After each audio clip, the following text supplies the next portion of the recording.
Guys, ভূতু এতটা হিংসুটি মেয়ে দেখুন শুধু।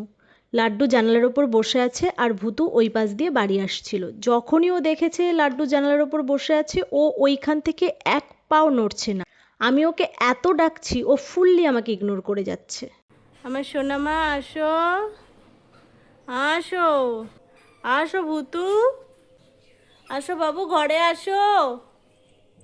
ও ওখান থেকে এদিকে আসছিল, আমি ভাবলাম ও মনে হয় ঘরে আসবে, কিন্তু না, ও আমাকে অ্যাভয়েড করে চলে গেল শুধুমাত্র লাড্ডু জানালায় বসে আছে বলে। এরকম হলে কি করে চলবে বলুন তো?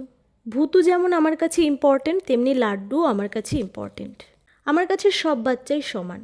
আর দেখুন, ওর এই ইমোশনাল মুখ দেখলে কি আর ইচ্ছা করে ওকে বাড়িতে থাকতে না দিই বা বাড়ি থেকে তাড়িয়ে দিই? আর আমি পারবও না সেটা, আমার কাছে পসিবল নয়। আর এই কথাটা ভূতু একদমই বোঝে না। কামড়াবা, তুমি কামড়াবা শোনা, আমার নাদ্দু শোনা, নাদ্দু, ও নাড্ডু, নাদ্দু কই, চাটে না, চাটে না।